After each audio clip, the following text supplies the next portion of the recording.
Welcome back to Common Sense Garage, where we've been making you look smarter since 2020.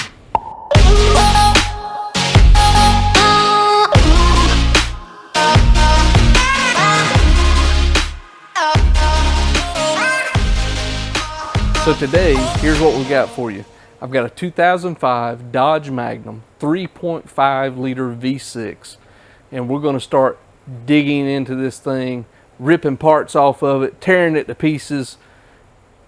No, stick around because you're fixing to have a up close view of what it looks like and what it takes to change a timing belt, a water pump, spark plugs,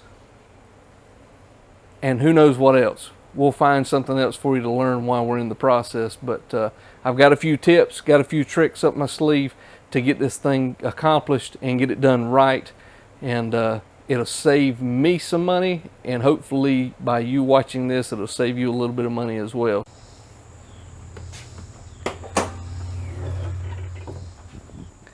Give you a little bit of what that looks like. Hopefully this camera will do justice for a lot of it, but we're going to be taking intake plenum off, upper and lower, which means that these here are going to have to come off. We got to take radiator hose off. We got to take timing cover off. Man, we got a lot to get done. So first things first, let's try and get this breather box off where the air filter's at and get it out of our way, because we need as much room in this thing as we can get, because I don't know if you can see or not, but it's kind of tight down there. I mean, this is my hand. It's an average size hand, and sitting on the radiator support, I'm touching the front of the engine, so there's not a whole lot of room down there. Hopefully I can get you guys some good shots. You know, probably the hardest part about any of this is trying to get the right angles for you guys to be able to see, so that you're not questioning, well, how did he do this? How did he do that? If you can't see, you can't see, and that gets to be annoying, especially if you're watching this for the purpose of finding out how to do it. So we're going to give you a closer look. So this air box is held in by one screw, which is right here, and it's already loose. It was that way when I bought it, and so we can just go ahead and remove this hose here, which attaches to the driver's side valve cover, and I'm going to take it loose from the air box itself, because I don't want to accidentally misplace anything or screw anything up. So I'm going to take this, I call it a worm clamp. I don't know what you guys call it, but I call it a hose clamp, worm clamp, screw type clamp. I need to take it loose so that I can get this breather box up and out. So give me just 1 minute and let me get my sockets and my ratchet. Like I told you last time, I like me a ratchet, because it sure makes things a whole lot simpler. And I believe it's probably going to be a 5/16 socket that takes this thing apart. Yep, 5/16, guys. So we're just going to loosen the band clamp so that we can separate this hose from the breather box. The breather box should just lift up and out. Comes off a lot easier than what you'd think, right? So now here's a very, very important thing to know, is you want a nice clean place to put all of this equipment, all of these parts that you're pulling off, because after all, you don't want to put them anywhere where rats can build nests. Trust me, I've been dealing with that in this shop here lately, and you want to get it up out of your way as best as possible. Let's go ahead and pull the rest of this hose off so that I can access the throttle body here and so that I can disconnect those other hoses, and then we'll start seeing if we can disconnect these sensors and get this upper intake plenum off. This is the book that we're going to be using. It's a Chilton's Chrysler manual.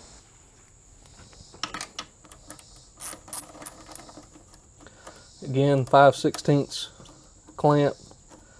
There's one sensor attached to the hose right here. It's got a red locking tab on it. Hopefully the light's not in your way. You see the red tab right here on this. You just want to slide that tab out away from the hose and it'll click.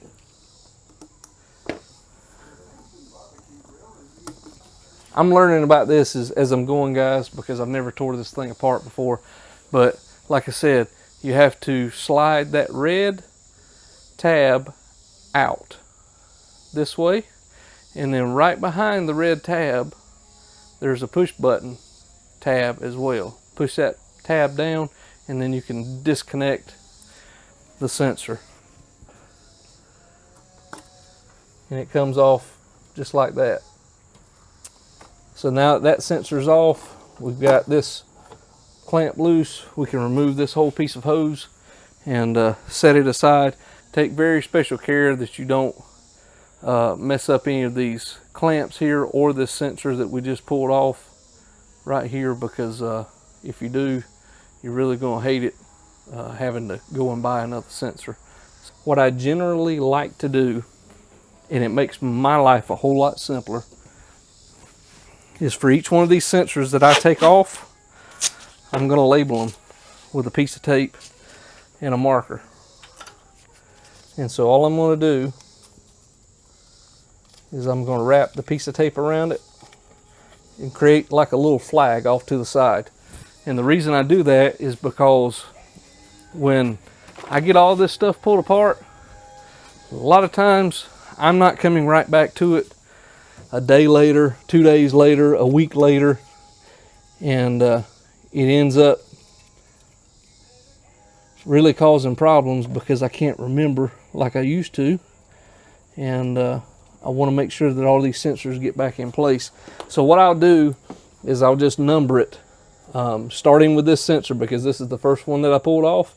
This will be the number 1 sensor, and I'll take another piece of tape and put on the hose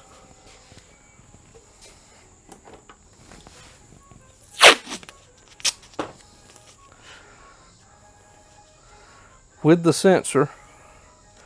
I'll create another flag, because like I said, you guys can see it here. I'll create another flag off of that sensor where it plugged up at, and I'll also mark a number 1 on it as well.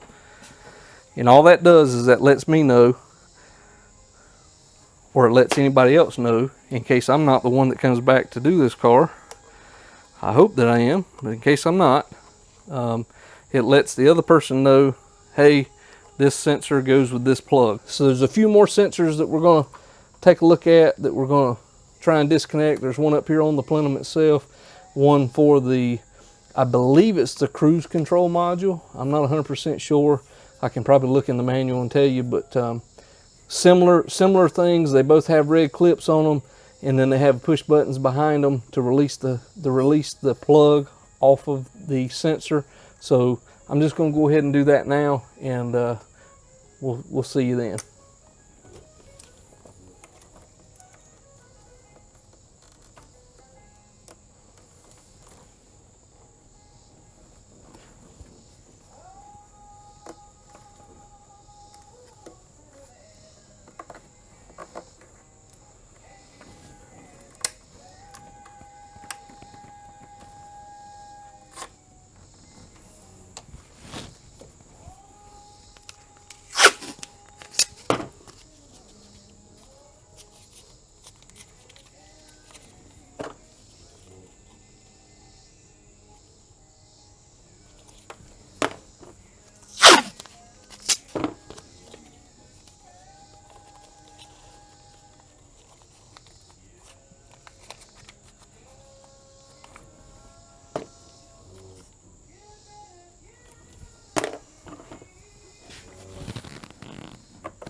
Some of these sensors can be a little bit tough to get off because, like I said, after all, guys, I'm probably the first one to get into this car and actually do anything this significant to it since it's been used since it rolled off the showroom. But you can do this to any vehicle.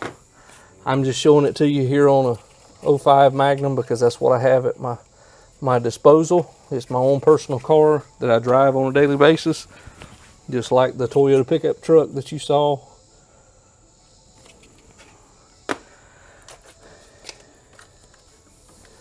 And so I've got a couple of hoses back here in the back that need to come off.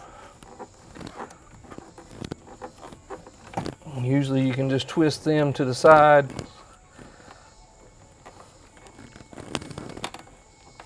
And they should come right off. You can do the same thing to these, especially if you have a lot of vacuum line connections. You can mark them the same way. I'm not going to do it because I know that there's only 2 hoses that connect back here. And they're different size nipples on it. So you don't necessarily have to do it each and every time, but it's always best to do it anytime that you see a connection, be it a hose connection or a sensor connection.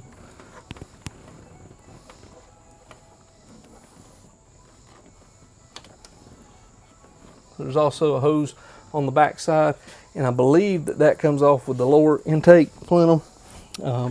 So we'll see here in just a minute. Hopefully I'm going to be able to get all of this off for you. But I do have sensors up here. This is going to be sensor number 4.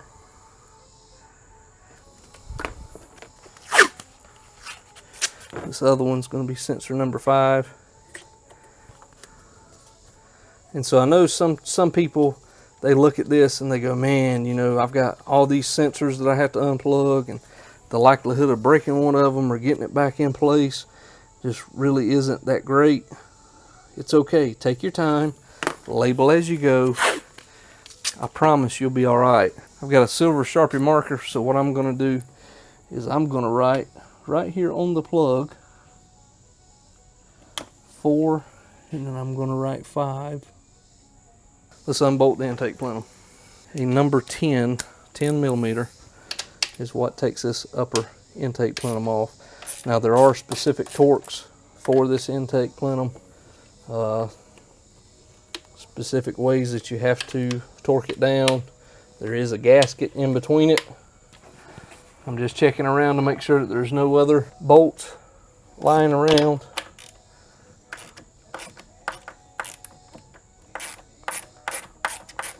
Now there's several videos that I've seen that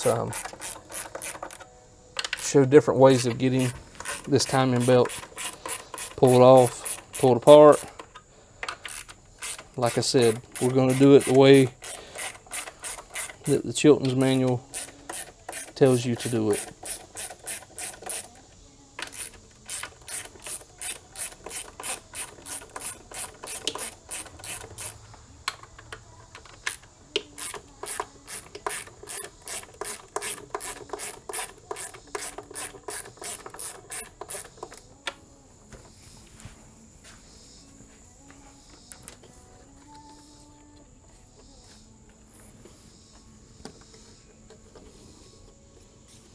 Again, I'm just making sure that there's no surprises. The surprises whenever it comes to doing a major surgery like this on a vehicle are not what you want.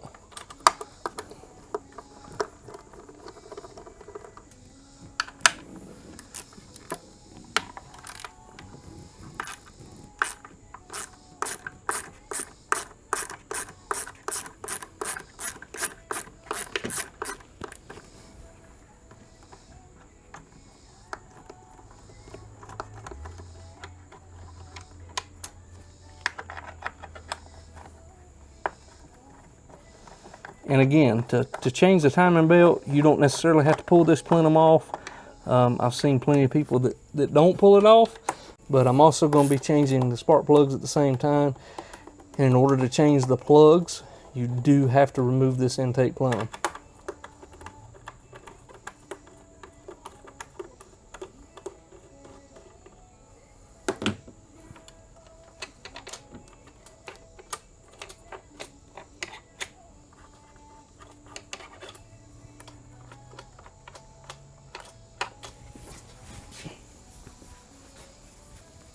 So it also looks like there's 2 bolts holding this throttle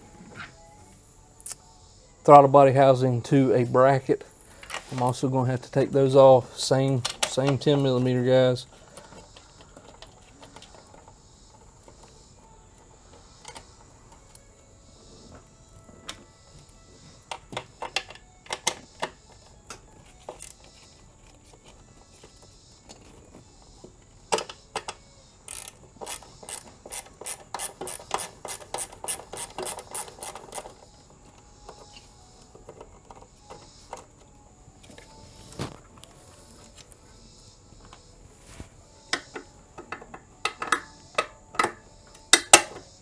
There are 2 supports, I guess you could call it. Okay, so there's one right here, and it's supposed to have a nut on it. This one didn't, so apparently somebody has already been in this thing before. And there's also one right here at the front of the engine. So those 2 have to be removed, and the brackets pulled out of the way.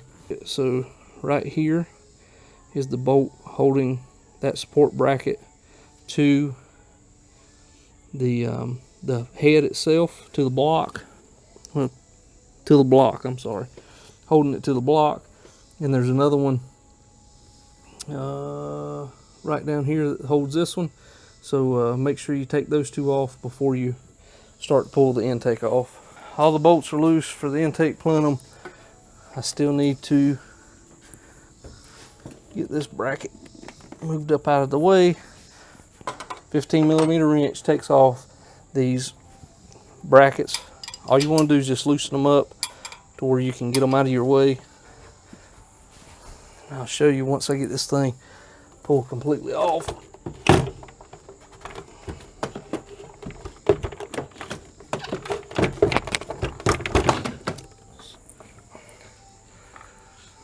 Alright, so here's what you want to do. The intake plenum's off, right? Well, there's a lot of openings on this intake plenum, and I want to make sure that nothing gets into these openings while I'm not here. So all I'm going to do is take me some of my tape and just tape these up. So there you go, you see everything taped up. We're going to set it up on the table, and then I'll give you an overview look of the engine itself since the intake plenum's off, and we'll go from there. Alright guys, so here's over top of the intake plenum. You see the intake runners right here. 1, 2, 3, 4, 5, 6. You see the spark plug coils. 1, 2, 3, 4, 5, 6. That's not the firing order, that's just how I'm numbering them right now. But we're going to go ahead and pull the coils off the top of them and go ahead and see if we can pull the spark plugs out. I'm going to start unplugging these coil packs, and I'm going to label them just like I've been labeling everything else, starting with the last number that I have. I think that's number 5, so I'll start labeling with 6. Start pulling those sensors off. You guys will see it as I pull it off, and I'm going to tape it and mark it. But while I got you here, that tube right there is what was in the back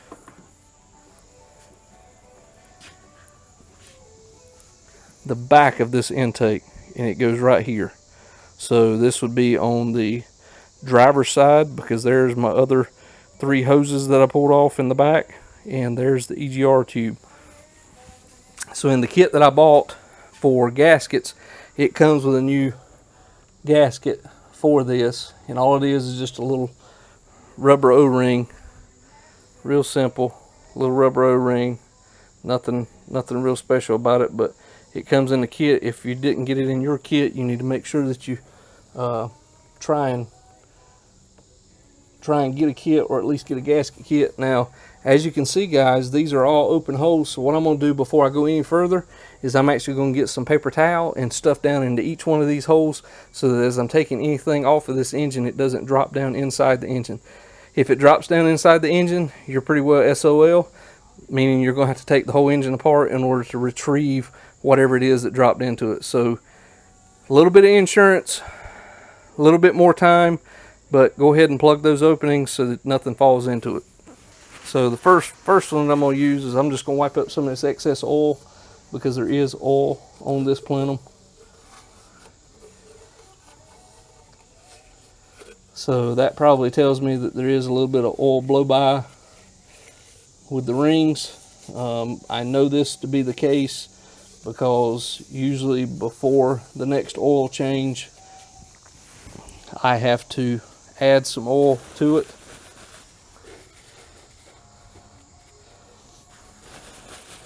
You don't want to stuff it so far down in there that you can't get it back out, and you just want to make sure that there's no openings where anything can fall down into it. So all I'm trying to do is, like I said, it's just cheap insurance right here. You know, you're talking the cost of a roll of paper towels could save you thousands. Because I know that there's oil on this surface, I know that my tape is not going to stick. And what I like to do as well, I like to put tape over it. So I'm going to get me some lacquer thinner. Brake parts cleaner is going to work the same way. Oil and grease remover is going to work the same way. I'm going to take my lacquer thinner and I'm just going to go around this mating surface where I know that there's a gasket eventually going to be replaced. And I'm going to go ahead and clean that surface up. Again, this is a little bit of time doing this, but it's going to end up saving you in the long run because you're not going to have to worry about anything falling down in there and having to tear the engine completely apart in order to get it back out. I'm going to take my 2-inch masking tape and we're just going to lay it right down over top of it.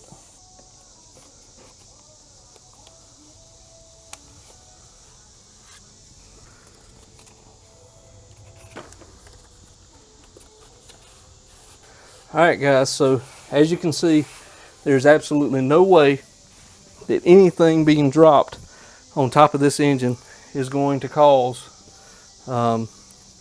anything to drop into it. Next thing I'm going to do is I'm going to start pulling the connectors off these coil packs, label them the same way.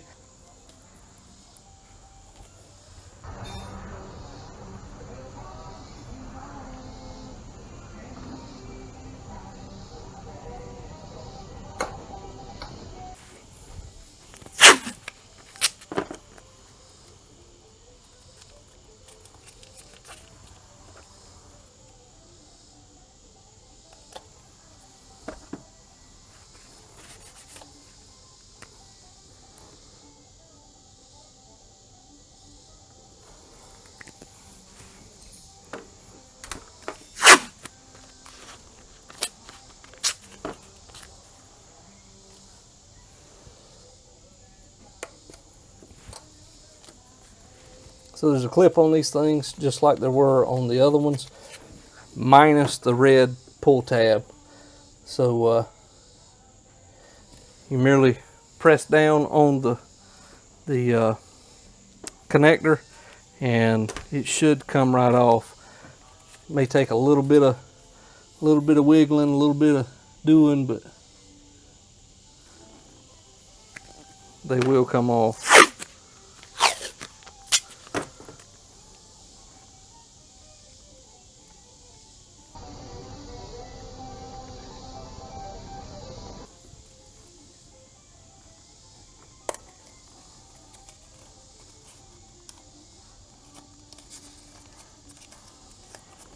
Now another major problem that you have a lot of times with a vehicle with this many miles on it, and granted guys, this is not a whole lot of miles for a vehicle. 120,000 is not a whole lot of miles for a vehicle, but especially underneath the engine, in the engine compartment, you have a tendency, plastics have a tendency to deteriorate very rapidly in these type of conditions. So you want to make sure that you pay attention to that, because sometimes it can be hard to get stuff off. They can be brittle, in other words, and I want to make sure that you guys can see. So this is the tab that I'm talking about right here. I'm going to press down and then I'm going to start to wiggle this plug until it comes off. And you see it just comes off. Right there's the tab that I was telling you about. So I've got that one labeled 9, and I'm going to come up here and label this 9. And like I said, anybody else that comes and tears this engine apart, probably going to be wondering, why in the world did he label all these the wrong number? You know, this isn't the cylinder that this goes on, whatever. I didn't label them for the cylinder. I labeled them because of the amount of plugs that I had already. So maybe if I have somebody else get this car in the future or do work to it, I'll send them to this channel and let them watch me do the work. So next thing I'm going to do is I'm going to try and take the coil packs off, and like I said, pull the plugs out. So the coil packs actually have what looks like a Torx bit screw for them. Get you guys in. There you go, a Torx bit screw. I'll let you know what size that is. It appears that there's 2 of them, one on each side, catty corner from each other, and then this whole piece will just pull up. So the Torx bit size is a T25.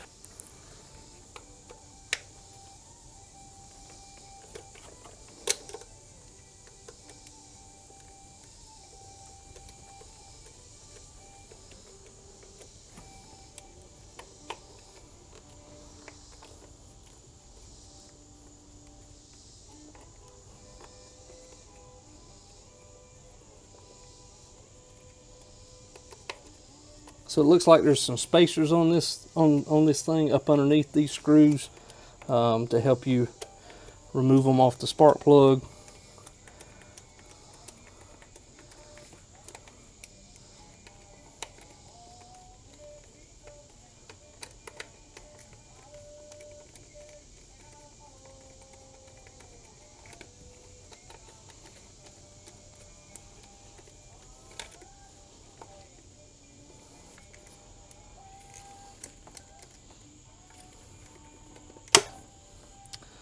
Alright guys, so here's what the coil pack looks like. You can see the spacers that I was talking about right in here. It's just got a boot that goes on the actual spark plug over the top of it. You will need some grease, non-conductive grease, just like you put on a spark plug boot whenever you put these back on, because you don't want to mess around with this stuff and potentially damage these. So like I said, you want to make sure that you number them so that you know which cylinder they actually come out of. And so this one come out of the front cylinder, driver's side, right behind the oil cap here, and we're gonna lay it off to the side and lay them in order so that I know how they go back. The remainder part of the procedure is the same for the remaining 5 coil packs, so I want to make sure that I go ahead and do that now. So all I do is I turn it just a few times to break the bolt loose, the screw loose, and then I come across from it and break it loose, and you'll see it start to lift up out of the valve cover.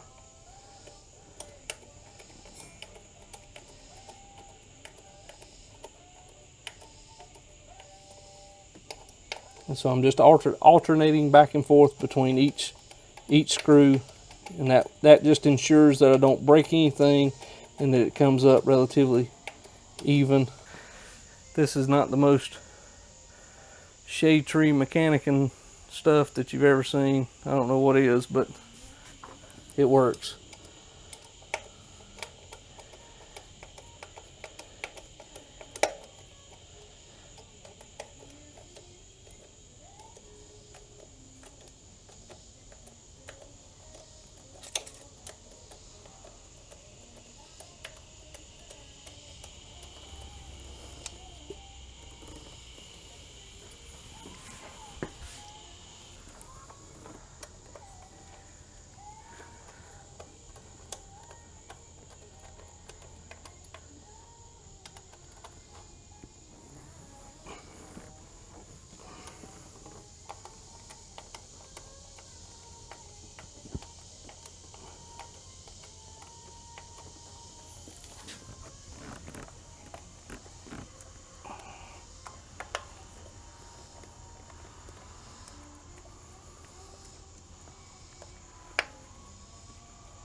I was doing before.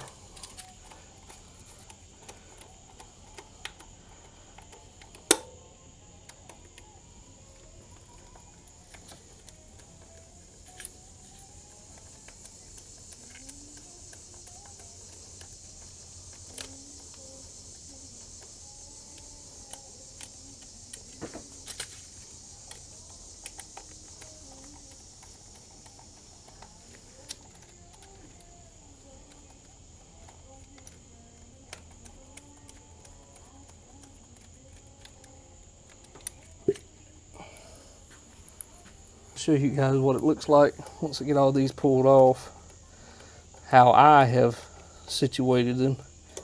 I'm not telling you that you have to situate them that way, but it's what I've found to be the easiest solution for me.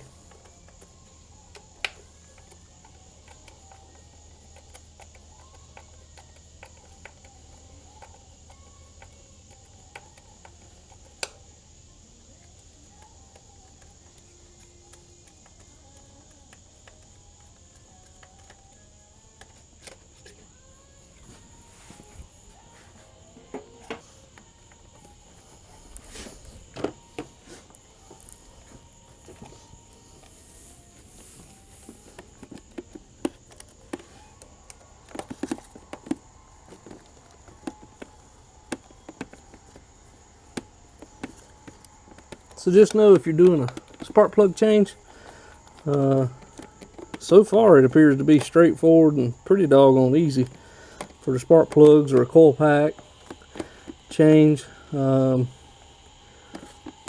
to think of any advice that I could give you for those. It's pretty well straightforward. I mean, there's nothing, no advice really needed on that. So let me turn you around and I'll show you how I've got this all set up. And so here's what I've got. So these are all from the driver's side, starting at the front of the driver to the rear, and then we've got the passenger side from front of passenger to the rear of passenger, just like that. That's the way that I'm gonna leave them laid out here, because I know nobody will mess with these sitting here. So now we can look at going ahead and getting the plugs out, or trying to at least. And I think that's probably going to be the last thing that I do tonight. Spark plug socket that I have here first. And that is exactly what it takes. So it is a 5/8 inch spark plug socket.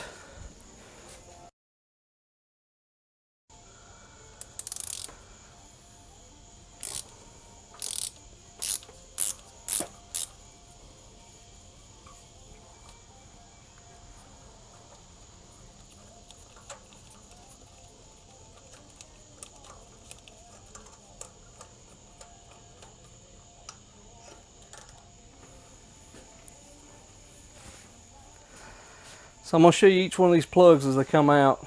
And like I said, you can see that they were burning fairly decent, what it looks like, because there's a light brownish color to them. The electrode is not wore out too bad. As you can see, the electrode is not wore out because these are Plenums. And I'm going to do the same thing to these holes here where the spark plugs come out, because this is a direct hole right down into the cylinder. So therefore, I'm stuffing a piece of paper towel down inside of it. You can put tape on it if you want to. I believe just the paper towel will be more than enough.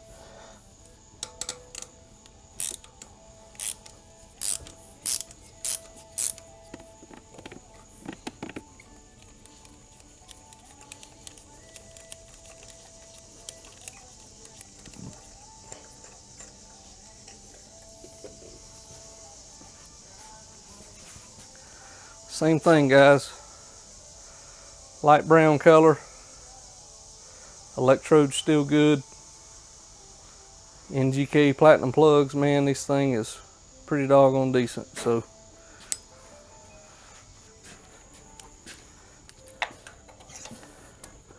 before I forget, let's go ahead and stuff paper towel down in here.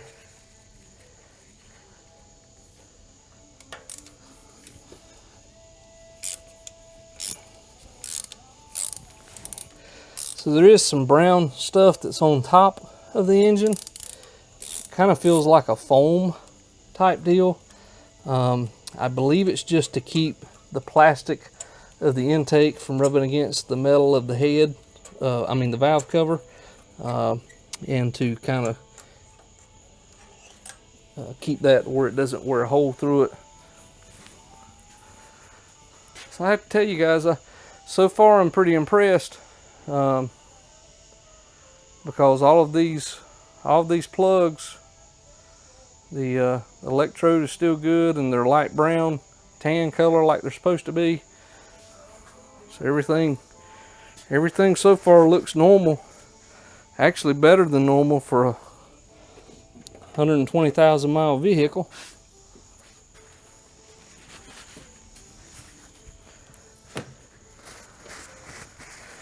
Last paper towel on the passenger side. I'm gonna come around to the driver's side and get to where you guys can see me maybe firsthand taking some of these out. I'm gonna start up here at the driver's side front.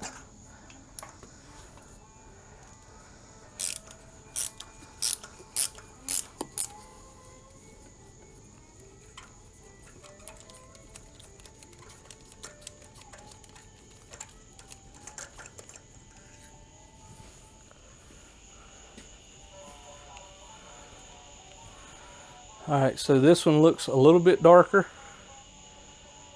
than average, but again, the electrode's still good on it. Put our paper towel down in here.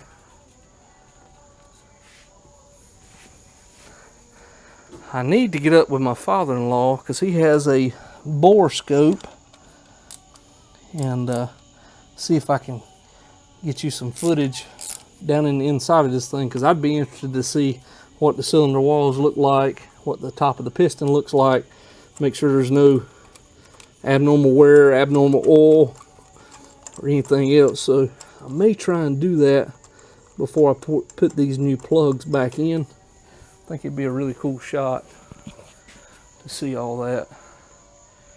So here's this one.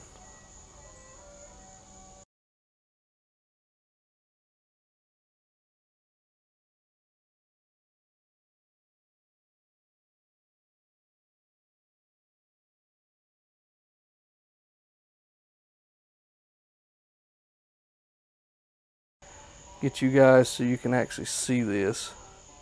So you see the white ring right here around this? That's actually where the ceramic coating has actually deteriorated, eroded over time off of this plug, and it's pretty well that way all the way around it. Nope, I take that back. It's just on that one side. You can see how it is. Now I have to go back to the book and find out what causes that, but you can see a little bit of it up here on the electrode tip. Yeah, so that's the first one that's looked anything like that. The rest of them have been all okay. And again, that's driver's side rear plug that looks that way. So I don't know if it was burning a little bit hotter back there or what it is, but yeah, so plugs pulled out, check. I'm gonna take these hoses because I've still got some openings up here, and I'm not comfortable leaving an opening because it's gonna be a couple days before I get back out here. Any hose that has an opening, I'm not comfortable leaving it. Like I said, guys, it just comes from experience. You may feel comfortable wherever you're tearing into yours at. I just don't feel comfortable in mine. Show you this Egr tube before I get you guys out of here, because this thing has a lot of carbon soot built up in it. think you guys can see that. Yeah, you can see there's a lot of soot built up in that Egr tube, but hopefully we'll be able to get that out. This is night one. I'm gonna try and keep up with the hours that it takes me to do this whole job, because everybody that I've seen post about it, they haven't really told you how long a home mechanic can expect to be on this thing. And if you're like me, I've got plenty of other things that I need to be doing right now, and I need to know how much time I'm spending / wasting on this to know whether or not it would be beneficial for me next time, if there is a next time, to pay someone to do this. I have not got a quote for it yet, but I'm willing to bet I'm in the ballpark of at least $1,000 to do this, because of the severity of the things that has to be dismantled in order to get to it. I don't say that to scare you guys off, because like I said, as long as you take it one bolt at a time, one piece at a time, and label everything, all it takes is just time. Day one, 3.5 liter 2005 Magnum, Dodge Magnum, timing belt, water pump replacement, spark plug replacement. We are completed and in the books. So here it is, guys. I'll catch you up on the next one. We'll see you next time. So I don't know how many of you guys want to know my setup, what I have for camera, what I have for microphone, what I have for any of the tools and the equipment that I have. But if you leave me a comment down below, I'll be sure, and if I get enough of a response, I'll make a whole video dedicated to what camera equipment I'm using, what microphone equipment I'm using, even all the way down to the tool manufacturers that I'm using. I'm just out here trying to figure out what you guys want to know and what you guys want to learn about. So make sure you like, share, and subscribe to this channel. Make sure you comment. Leave a comment down below. Let me know where you're viewing from. Let me know if you've ever encountered a 05 Magnum and changed the timing belt on it, or if you've ever encountered anything that you've had to work on with your own two hands instead of paying somebody, and you saved yourself some money. But leave me a comment down below, and I'll try and answer them, try to respond to them as quick as I can.